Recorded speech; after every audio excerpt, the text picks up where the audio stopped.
नमस्कार विद्यार्थी मित्रांनो. आज आपण परिसर अभ्यास भाग 1 यामधील तिसरा घटक साठवण पाण्याची ह्याविषयी माहिती घेणार आहोत. पाणी म्हटले की सर्वांना माहीतच आहे. अत्यावश्यक ह्याच्यामधील आपला सर्वात महत्त्वाचा घटक म्हणजे पाणी. पाण्याशिवाय आपलं जीवन व्यर्थच आहे. पाणी हा अत्यंत महत्त्वाचा घटक आपल्या जीवनामध्ये असतो. गेल्या वर्षीही तुम्ही पाण्याविषयी अधिक माहिती घेतली आहे आणि पाणी हे सर्वांच्या परिचयाचं आहे. पण त्यामध्ये करत असलेले आपण साठवण कशा प्रकारे करतो ह्याच्याविषयी आपण गेल्या वर्षी घेतलेल्या माहितीचे थोडसे पुढची पायरी ह्या पाठामध्ये आपण घेणार आहोत. तर सुरुवातीला सर्वांना माहीत आहे, पाणी साठवत असताना आपण चांगल्या प्रकारे साठवण करत असतो. का साठवण करायची पाण्याची, कशी केली जाते ती, जुन्या काळामध्ये कशी केली जायची, हा सर्व इतिहास आज आपल्याला बघायचा आहे. आणि आता आपण कशी करतो आणि का गरजेची, ह्या सर्व गोष्टी आपल्याला अभ्यासायच्या आहेत. तर प्रथम आपण एक प्रयोग करायचा आहे तुम्ही घरी. हा शाळेमध्ये आपण केलेला आहे, पण आता तुम्हाला घरी करायचा आहे. सर्वांना माहीत आहे.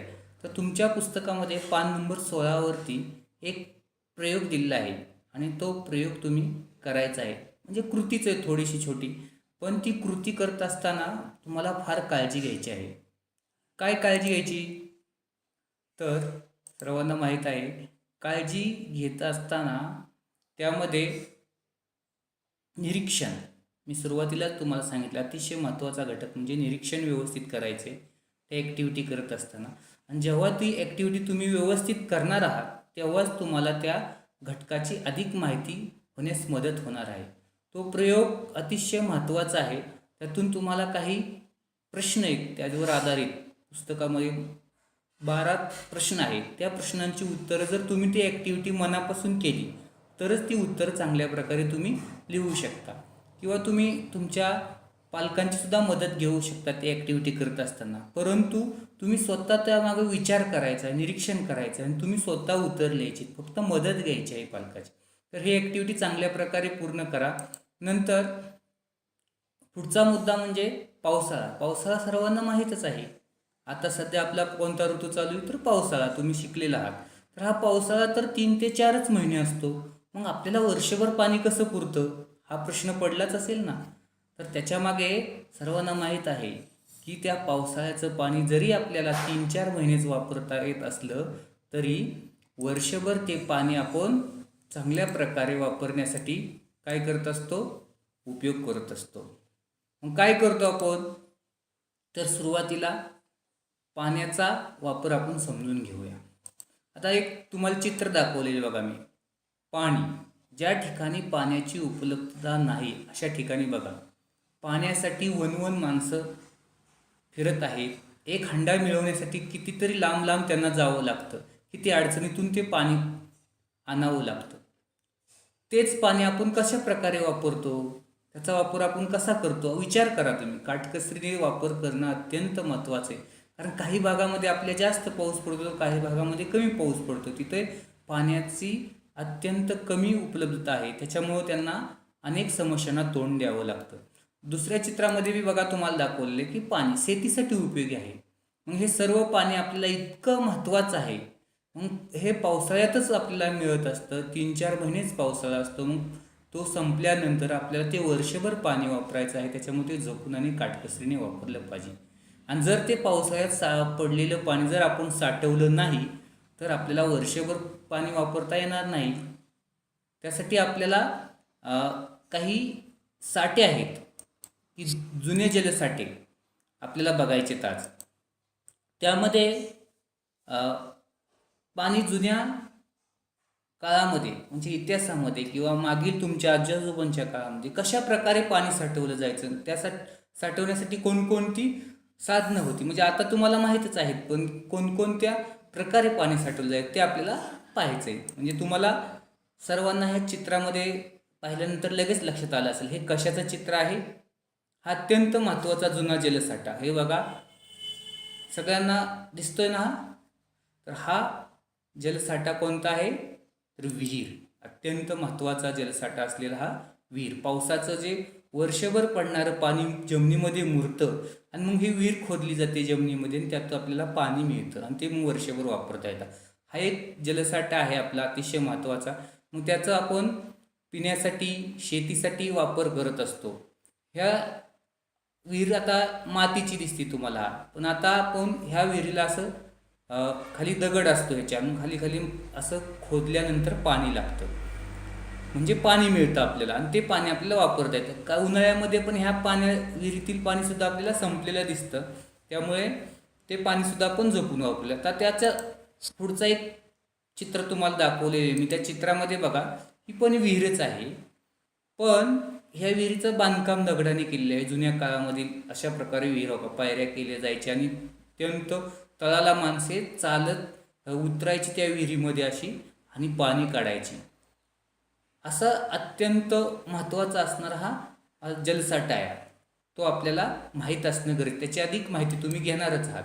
पुढचा जलसाठा आहे आपल्याला सगळ्यांच्या परिचयाचा, तो म्हणजे काय? बघा, मी चित्र दाखवले तुम्हाला. सगळ्यांना छत्रपती शिवाजी महाराज माहीतच आहे. त्यांचे गड किल्ले काहींनी पाहिले पण असतील. ते किल्ले तर डोंगरावर असतात, मग त्या ठिकाणी पाण्याची व्यवस्था कशी होती? तर त्या काळातीलच त्या डोंगरावर सुद्धा पाण्याचे जलसाठे आपल्याला बघायला मिळतात, किल्ल्यावर सुद्धा मिळतात. ते जलसाठे असायचे तेव्हा शिवाजी महाराज सुद्धा चांगल्या प्रकारे पाण्याचं नियोजन करायचे, साठवण करायचे. त्यामध्ये किल्ल्यावर त्यांच्या छोटे तलाव असायचे, तेव्हा टाक्या असायच्या. असा हा जुना जलसाठा. हे सुद्धा चित्रामध्ये बघा दिसतंय तुम्हाला, वरती पाणी साठवलेलं, कशा प्रकारे पाण्याची साठवणूक केलेली आहे जुन्या काळामध्ये सुद्धा. तर हे सुद्धा आपल्याला माहिती असणं गरजेचं आहे. त्याचप्रकारे फिल्टर. आता फिल्टर सर्वांना माहिती आहे, आपल्या घरी फिल्टर काहींचे असेल तर तो फिल्टर आता आपण वापरतो, तो फिल्टर वेगळा. पण शिवाजी महाराजांच्या काळामध्ये किल्ल्यावर सुद्धा फिल्टर होता. तो बघा कसा काही किल्ल्यावर आपल्याला बघायला मिळतो. तर असा हा.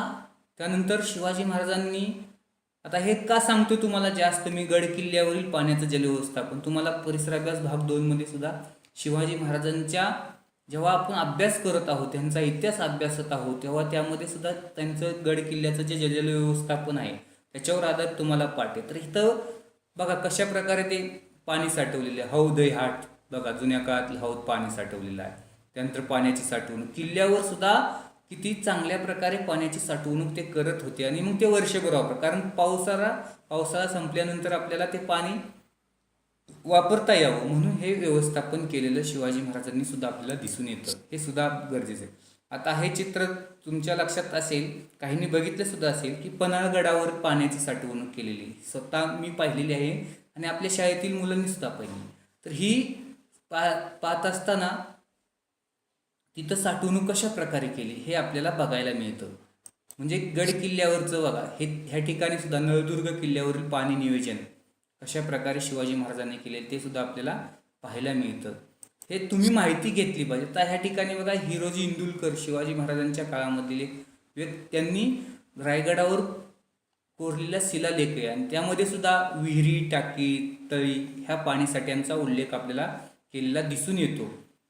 तर असा हा जुना जलसाठ्यामधील असलेला अतिशय महत्त्वाचा जलसाठा म्हणजे किल्ल्यावरील तलाव आणि टाक्या. तर पुढचा जलसाठा बघायचा तो 8. मग अशी आपण जी विहीर बघितली ती विहिरीचाच एक प्रकार आहे, विहिरीसारखाच असतो, पण पिण्याचं पाणी मिळवण्यासाठी हे पूर्वी आपल्याला आड खणलेले पाहायला मिळतात.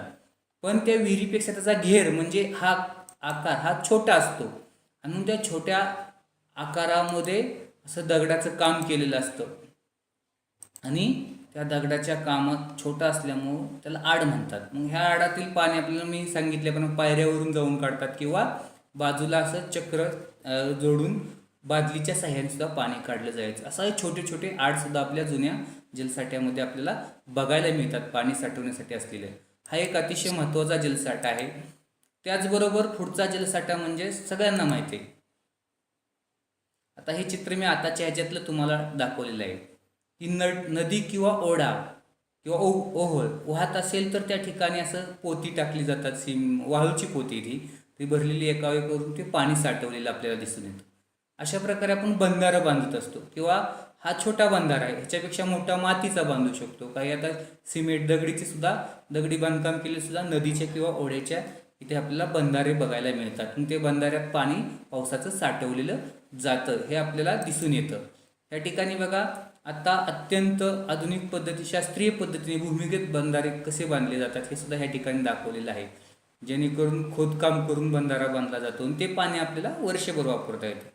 तर अशा ह्या बंधाऱ्याविषयी सुद्धा जुन्या जलसाठ्यांची आपल्याला माहिती घ्यायची आहे आणि त्याचा उपयोग करून समजून घ्यायचा आहे आपल्याला तो बंधारा. आता हा पुढचा जुना जलसाठा आहे तो म्हणजे सर्वांना माहीत असलेला तलाव. कोणता आहे हा? तर तलाव. जुने तलाव असायचे बघा. असं खोलगट खड्डा ह्या ठिकाणी दिसतोय तुम्हाला आणि ते एक मातीचा असा बांध बांधलेला असतो, मोठा बांध बांधलेला असतो. नंतर आतल्या बाजूला दगडांचं बांधकाम केलेलं असतं आणि पाणी साठवलं जातं जेणेकरून ते पाणी आपल्याला वर्षभर वापरता येतं. असे जुने तलावसुद्धा आपल्याला काही ठिकाणी पाहायला मिळतात. आपल्या राज्यामध्ये सुद्धा आहेत, आपल्याला बघायला मिळतात. काहींनी पाहिले सुद्धा असतील. हा एक जुना जलसाठा अत्यंत महत्त्वाचा. त्यानंतर पुढचा जुना जलसाठ्यामधले असलेला मगाशीच मी सांगितलं की हौद. आपण शिवाजी महाराजांच्या काळामध्ये सुद्धा बघितलं की पाणी साठवण्यासाठी छोटे छोटे हौद आपल्या महाराष्ट्रात सुद्धा काही ठिकाणी हौद असे बघायला मिळतात. तुमच्या पुस्तकामध्ये सुद्धा बघा औरंगाबाद शहरातला हौदचं चित्र दाखवलेलं आहे.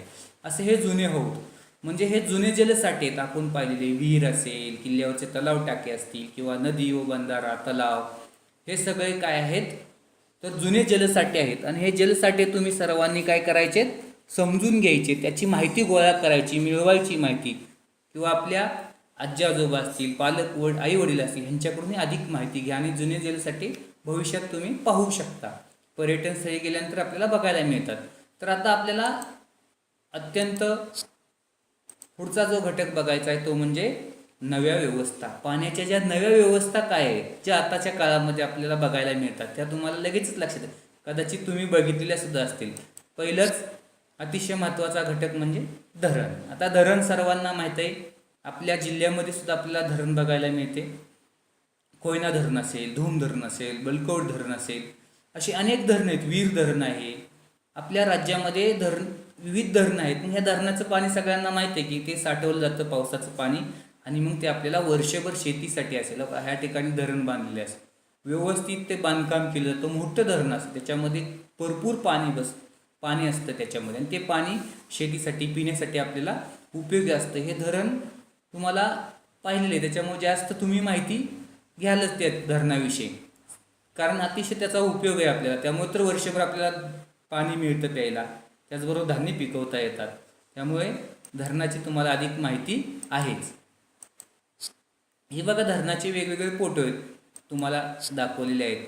आता हा काय आहे? हा धरणातील पाणी साठवलं जातं आणि मग ते पावसाळ्यात काय शेतीला गरज नसते कारण तेव्हा पाऊस पडत असतो. पण जेव्हा पाऊस नसतो त्यावेळी आपल्याला कॅनॉलच्या माध्यमातून धरणातील पाणी शेतीला पुरवलं जातं. त्यामुळे शेतीमध्ये आपल्याला धान्य पिकवता येतं. म्हणून तर आपल्याला अतिशय महत्त्वाचा घटक आहे तो पण धरणाचा.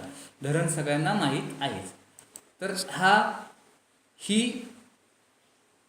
व्यवस्था अतिशय महत्त्वाची. जर आपण पाण्याचं योग्य प्रकारे नियोजन आणि वापर केला नाही, जलसाठे जर किती दिवस आपल्याला माणसांची लोकसंख्या वाढत आहे जलसाठे कमी पडत आहेत त्यामुळे मग अशा प्रकारचं चित्र आपल्याला राज्यामध्ये देशामध्ये दिसतं. काही भागामध्ये पिण्याच्या पाण्यासाठी बघा तुम्हाला हे चित्र जर बदलायचं असेल तर पाण्याचा वापर हा काटकसरीने केला पाहिजे आणि पावसाचं पडणारं पाणी तुम्ही काय केलं पाहिजे साठवलं पाहिजे.